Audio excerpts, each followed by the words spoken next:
Halo semuanya, selamat datang di channel yang tidak layak untuk dihina ini. Sebelum kita mulai, atur posisi santainya, seruput kopinya, dan mari kita berkhayal.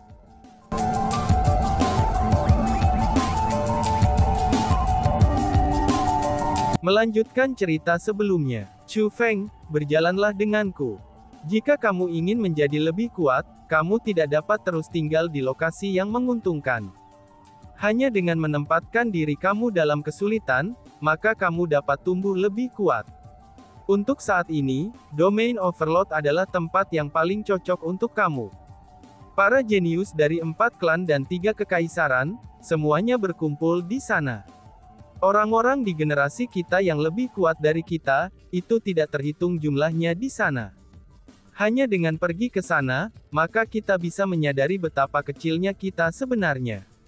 Hanya dengan pergi ke sana, kita akan dapat meningkatkan diri kita sendiri, ucap Tantai Sue. Karena takut kalau Chu Feng tidak akan mau pergi, Tantai Sue pun menambahkan. Selain itu, teman-temanmu juga ada di sana, tambahnya. Teman-teman aku, teman-teman yang mana? Tanya Chu Feng. Teman-temanmu dari wilayah Laut Timur. Tidak, sebenarnya mereka tidak dapat dianggap sebagai teman kamu. Tapi sebaliknya, mereka adalah kekasih kamu dengan nama Ziling dan Suruo, kata Tantai Sue. Ziling dan Suruo telah berkunjung ke Overload Domain, apakah kamu pernah bertemu mereka? Bagaimana kabarnya? Seru Chu Feng. Mendengar tentang Ziling dan Suruo, itu menyebabkan Chu Feng sangat gembira. Segera, dia bertanya tentang mereka. Mereka berbuat baik dan buruk, kata Tantai Sue. Baik dan buruk, Nona Tantai, apa maksudmu dengan itu? Ada apa dengan mereka? Tanya Chu Feng dengan gugup. Keduanya memiliki kultivasi yang sangat kuat saat ini. Mereka berdua berada di ranah kaisar setengah bela diri. Terutama Ziling itu. Seperti diriku, dia adalah peringkat 2 marsial setengah kaisar. Jadi, itu adalah hal yang sangat bagus. Namun, tampaknya mereka berdua menderita semacam penyakit serius. Ketika penyakit mereka aktif, mereka sangat kesakitan. Jika tebakan aku benar, itu seharusnya rasa sakit dari efek samping atau reaksi. Bagi mereka untuk tiba-tiba menjadi sangat kuat ketika kultivasi asli mereka sangat lemah, itu juga sangat tidak konvensional. Dengan demikian, aku sampai pada kesimpulan bahwa mereka memperoleh kultivasi mereka melalui metode tidak langsung, dan menerima efek samping atau serangan balik dari metode itu.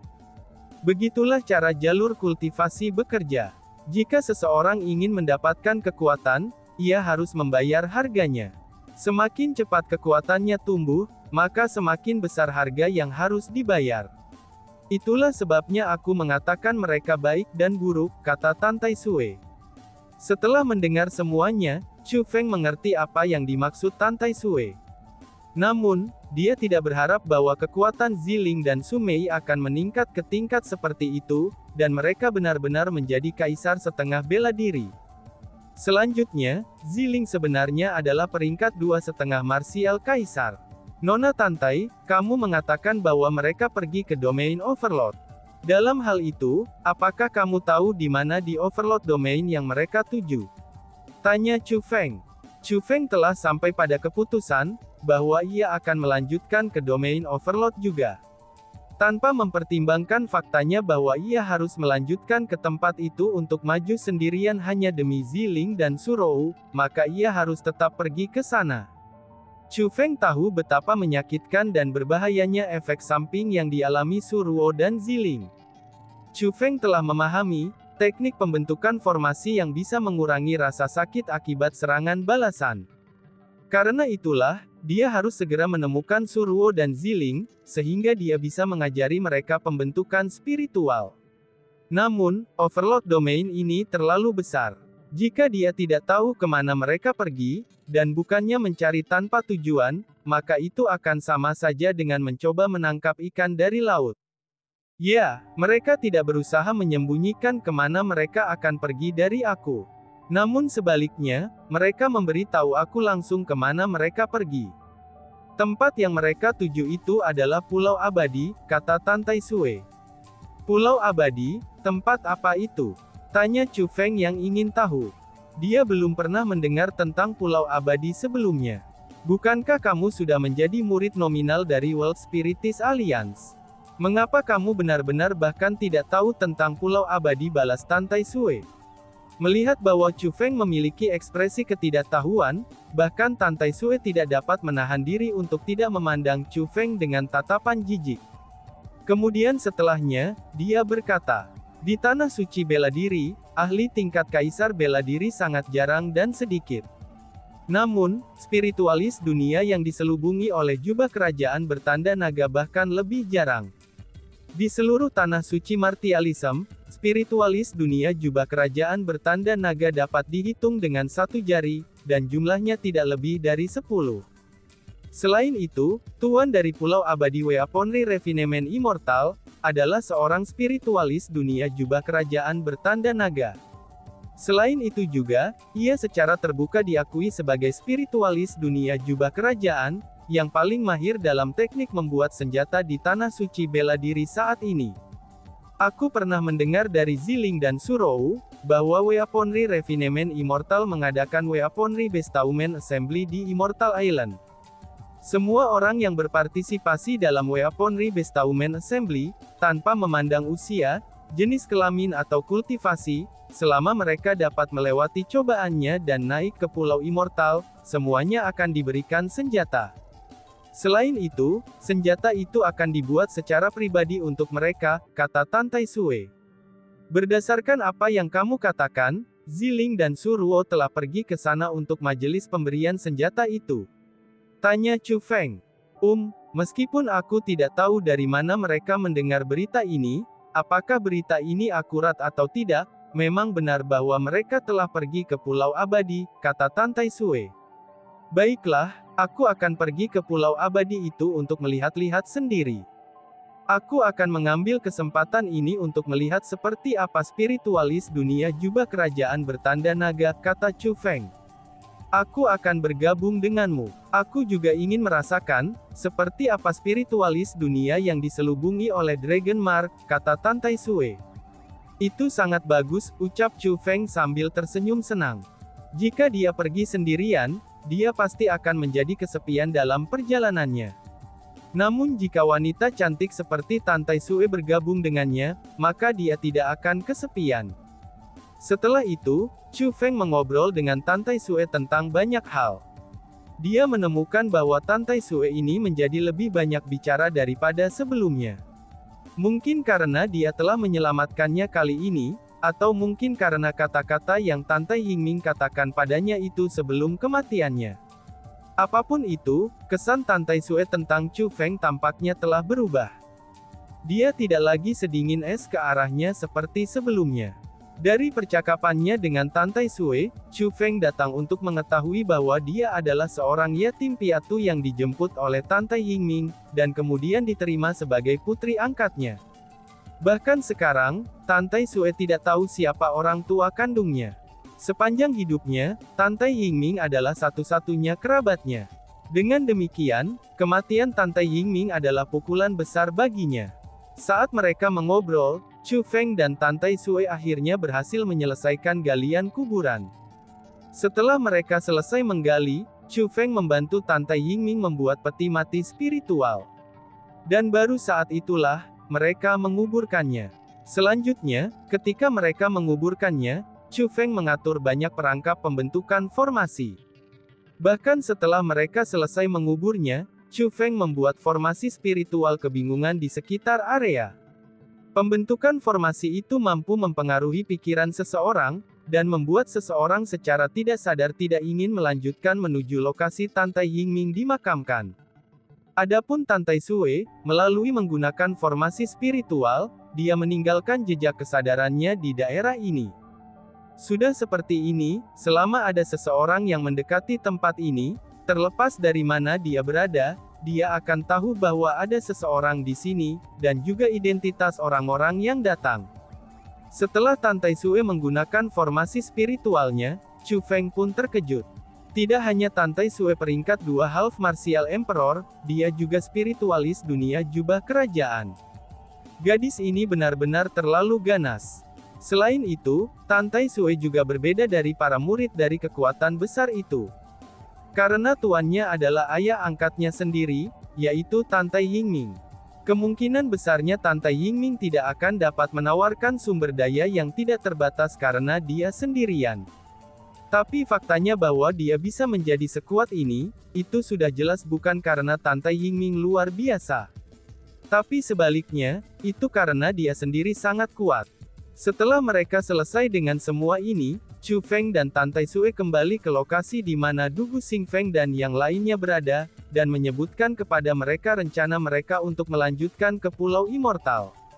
Aku memang pernah mendengar tentang majelis pemberian senjata Weaponry yang diadakan oleh Weaponry Refinement Immortal. Namun, masih ada beberapa waktu sebelum pertemuan. Chu Feng, apakah kamu benar-benar berencana untuk pergi ke sana? Tanya Master World Spiritist Alliance. Murid ini ingin pergi, kata Chu Feng. Sangat baik. Aku sendiri cukup menganggur. Aku mungkin juga akan bergabung dengan kamu semua dan memberikan penghormatan aku kepada Weaponry Refinement Immortal, kata Master Aliansi Spiritualis Dunia. Aku telah mendengar tentang Immortal Refinement Weaponry yang terkenal untuk waktu yang lama. Namun, aku belum pernah bertemu dengannya sebelumnya. Akan lebih bagus jika aku bisa menyaksikan rahmatnya. Aku juga ingin melihat-lihat kalian semua. Dugu Xing Feng juga menyatakan ingin pergi. Setelah ini, Hong Qiang dan Miao Renlong juga menyatakan bahwa mereka ingin pergi juga. Chu Feng tahu bahwa mereka bertindak seperti ini karena dia ingin pergi ke sana, dan mereka khawatir akan keselamatannya. Karena sebenarnya, mereka ingin bergabung dengannya untuk melindunginya. Chu Feng tidak menolak mereka. Karena pertama-tama, dia tidak dapat menemukan alasan untuk secara aktif menolak mereka. Selanjutnya, dengan sekelompok kaisar setengah bela diri puncak seperti mereka dengan dirinya, dia akan merasa jauh lebih aman juga. Jadi, apa yang bisa dia miliki untuk melawannya? Gemuruh-gemuruh. Tepat pada saat ini, langit dan bumi mulai bergetar. Pohon-pohon mulai runtuh, dan dedaunan mulai berputar-putar di udara. Kemudian, serangkaian ledakan yang menusuk telinga terdengar tanpa henti dari semua arah. Gunung di mana tempat Chu Feng dan yang lainnya berada mulai bergetar hebat. Apa yang terjadi? Merasa bahwa situasinya tidak normal, Chu Feng dan yang lainnya melonjak ke langit. Ketika mereka melangkah ke langit dan melihat ke tanah di bawah mereka, Chu Feng dan yang lainnya termasuk leluhur Yan Clan, semuanya menunjukkan ekspresi kaget. Getaran tidak hanya terbatas pada gunung tempat mereka berada. Justru sebaliknya, semua yang ada di sekitarnya juga bergetar. Semua area dalam garis pandang Chu Feng bergetar. Bukan hanya bumi saja yang bergetar, bahkan udaranya sendiri juga bergetar. Adapun getaran ini, itu sebenarnya tidak datang dari tanah. Namun sebaliknya, itu dari energi batas yang tidak jauh dari mereka. The Boundary Energy adalah energi misterius yang memisahkan tanah suci Martialism, itu menjadikan domain yang tak terhitung jumlahnya, dan memisahkan lalu lintas antara berbagai lokasi tanah suci Martialism. Bahkan formasi teleportasi era kuno tidak dapat melewati energi batas ini. Dengan demikian, kekuatan energi batas secara publik diakui sebagai sesuatu, yang bahkan Kaisar Marsial sendiri tidak dapat menghilangkannya. Namun pada saat ini, seperti pusaran, energi batas mulai goyah dan berputar.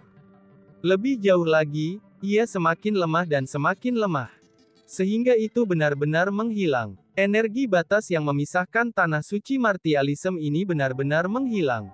Ini buruk. Leluhur Yan Clan terkesiap. Pada saat ini, dia mengerutkan keningnya dalam-dalam. Bahkan matanya dipenuhi dengan kegelisahan. Senior, apa yang terjadi? Energi batas tampaknya telah menghilang, kata Chu Feng. Memang benar, energi batas itu menghilang. Aku percaya bahwa energi batas yang memisahkan tanah suci Martialism akan segera menghilang. Begitu energi batas ini menghilang, semua yang ada di tanah suci Martialism akan berubah. Tidak hanya hierarki saat ini akan dihancurkan, bahkan kemungkinannya bahwa keberadaan jauh di bawah tanah juga akan mulai bertindak, kata leluhur The Yan Clan. Senior Yan, apakah kamu berbicara tentang anak magma dari dunia magma? Dugu Xingfeng buru-buru bertanya. Pada saat yang sama, kegelisahan juga menutupi wajahnya. Tepat sekali, leluhur Yan Clan mengangguk. Mendengar kata-kata itu, jangankan Dugu Xingfeng, ekspresi Miao Renlong, Hong Qiang, dan yang lainnya juga berubah. 10.000 tahun yang lalu, seorang putra magma telah muncul dari dunia magma. Putra magma itu telah menyatakan dirinya sebagai kaisar magma, dan menyatakan bahwa ia akan memusnahkan semua makhluk hidup.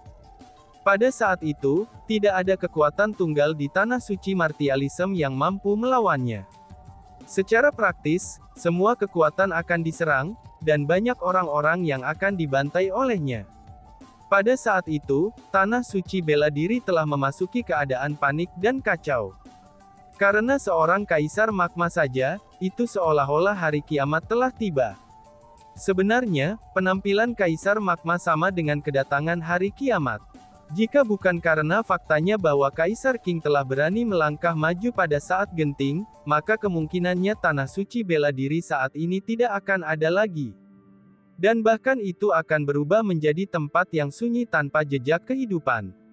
Dengan demikian, Kaisar Magma adalah mimpi buruk semua orang. Itu adalah iblis yang legendaris. Adapun dunia magma yang berada jauh di bawah tanah, itu juga menjadi legenda. Semua orang sangat takut bahwa eksistensi lain seperti Kaisar Magma mungkin muncul dari dunia magma. Lalu jika itu terjadi, itu akan sangat buruk. Karena bagaimanapun, tanah suci bela diri saat ini tidak memiliki ahli seperti Kaisar Qing untuk mengawasinya, ucap leluhur klan Yan. Senior Yan, apakah kamu tahu, apakah dunia magma akan memiliki lebih banyak putra magma untuk dikirim? Dugu Xingfeng bertanya dengan cemas. Memang ada penghalang alami antara dunia kita dan dunia magma dan pembatas itulah yang menghentikan anak-anak magma itu. Aku juga telah mendengar, bahwa energi batas juga merupakan penghalang alami. Hilangnya energi batas, itu menandakan bahwa penghalang alami telah melemah, kata leluhur klan Yan. Penghalang alami telah melemah, jika berdasarkan itu, bukankah itu berarti anak-anak magma akan segera muncul kembali di dunia kita? Dan bahwasanya juga, tanah suci martialisme akan bertemu dengan bencana lagi. Ekspresi Dugu Xingfeng dan yang lainnya menjadi sangat ketakutan, dan juga gelisah. Apa yang aku dengar ini hanyalah legenda. Seperti apa persisnya kenyataan itu, maka tidak ada yang bisa mengatakan dengan pasti.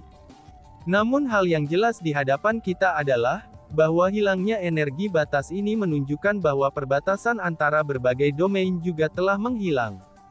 Jika kita tidak membagi wilayah menggunakan metode baru, itu tidak bisa dihindari bagi kekuatan seperti 9 kekuatan untuk memiliki konflik teritorial satu sama lain, kata leluhur klan Yan. Tiba-tiba saja, Dugu Xingfeng berkata kepada Chu Feng. Chu Feng, aku khawatir aku tidak akan bisa menemanimu ke Pulau Abadi. Hilangnya energi batas, itu berarti bahwa sesuatu yang besar pasti akan terjadi. Aku harus segera kembali ke Gunung Qianwood. Chu Feng, kita juga harus kembali ke aliansi spiritualis dunia, kata Master Aliansi Spiritualis Dunia dan Miao Renlong. Junior mengerti. Chu Feng tahu betapa mengerikannya situasi saat ini. Hilangnya energi batas, itu berarti bahwa gangguan pasti akan muncul. Gunung Qianwood dan World Spiritist Alliance, mereka tidak bisa membuat para pemimpin mereka absen pada saat seperti ini. Karena Dugu Xingfeng dan yang lainnya adalah pemimpin, maka mereka harus kembali. Itu tidak apa-apa, kamu semua kembalilah dengan mudah. Lagi pula, aku adalah orang yang menganggur. Aku akan melakukan perjalanan ke Pulau Abadi bersama Chu Feng dan Tantai Sui, kata Hong Qiang.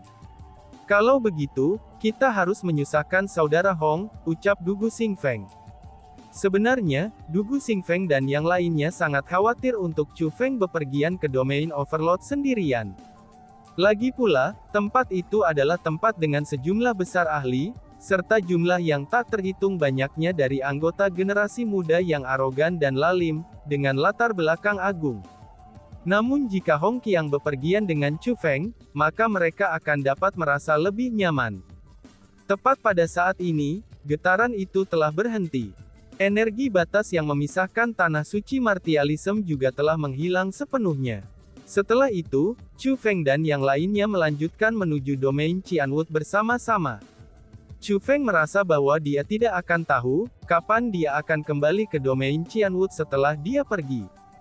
Jadi, dia memiliki beberapa hal yang ingin dia selesaikan. Hanya dengan menyelesaikannya, barulah dia bisa pergi dengan nyaman. Adapun apa yang ingin dilakukan Chu Feng, itu untuk membayar dermawannya. Adapun dermawan itu, namanya adalah kakek Luo. Ketika Chu Feng pertama kali tiba di tanah suci martialism, kakek Luo lah yang memberinya arahan, dan menjelaskan tanah suci martialism kepadanya. Dan karena kakek Luo juga, bahwa Chu Feng telah bisa mendapatkan peta harta karun Qianwood Mountain.